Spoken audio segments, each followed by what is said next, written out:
It's been a bit of a week here on the boats. We've had a mix of sewing, baking and a small adventure involving my glasses and the canal. And the canal won. First though, I want to show you the beautiful daffodils that Mr. Perks planted back in November. We've got a really lovely variety here and the tulips are now just starting to pop out. Right, let me tell you about my glasses and the canal. It was a lovely afternoon on the canal. We got the deck chairs out. I'd just got my tapestry out or needlepoint.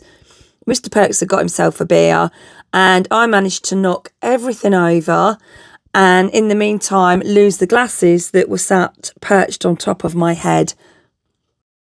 This isn't the first time that this has happened, so you'd think that I would learn, but no. In fact, the second time that I lost my glasses in the canal, we were in this very exact same spot and my friend, she managed to find them because she was very patient. She had a fishing net and it was a beautiful day and I don't know how she found them, but she did. Anyway, on this occasion, we got no fishing net and Mr. Perks was like, have they got any metal on? So I was like, yes, they got the side arms were metal. So he got his magnet and he tied some rope to it and he went magnet fishing. I think Sydney's wondering what is going off. Sydney's 8.5 now and he's always glued to Bryce's side.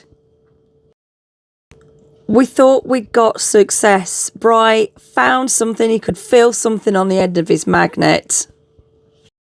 But actually, this was the time to give up because he actually pulled out a set of very old pliers. Goodness knows how long they'd been in the canal. I mean, I think they've probably been in there absolutely years looking at them. Thank goodness they weren't my brand new glasses that I got a couple of months ago. So my glasses ended up in a very watery grave. Right, back to the sewing. This week I've carried on working on my Easter Bunny table topper. I'm using Craftex rounds from Bosal and I just love how sturdy they are. I'm actually recording a tutorial here, so that should be coming out in the next couple of weeks, I think, or the next week or so. There's lots of techniques that I demonstrate in the tutorial and the video's taken quite a long time to make. But I'm so pleased with this table topper. I love all the colours and the fabrics that I've used. It's really nice and bright. Now I just wish that I had a table to actually put this on. Next week I've got a Sewing Street show. So what happens is that Sewing Street send me the fabric that we're going to be using on the show.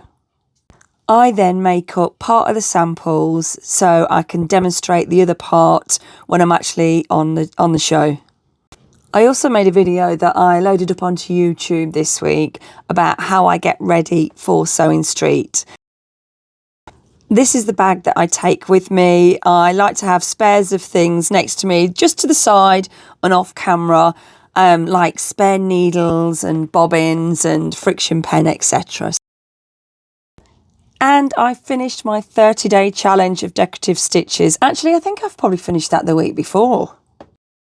Anyway, here's my finished sewing mat. This is going to sit underneath my new Janome sewing machine and I'll show you that in a minute actually. But I just wanted you to have another look at some of the stitches that I managed to stitch out. And I had to put my name on it, didn't I? I'm so happy with this and it looks great on the little boat. I'm really pleased with the colours that I chose as well. Now for something a little different. I'm trying to get into the habit of baking again. I'm not very good at it and I probably have more disasters than I have good cakes. So this time I decided I was going to make a coffee cake and the actual sponge itself was really, really nice. But I had a bit of a disaster with the icing sugar and it went everywhere. And also I didn't get the consistency right.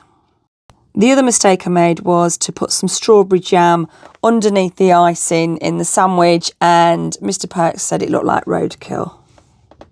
It did taste okay though. I've also been making cookies. These looked a lot better, but I still haven't found the right recipe for me. So if you've got any cookie recipe recommendations, then please let me know in the comments below. I hope you've enjoyed this video. It really feels like spring is on the way now. There's lots of good stuff happening in my business, and I just feel like those winter days are nearly gone.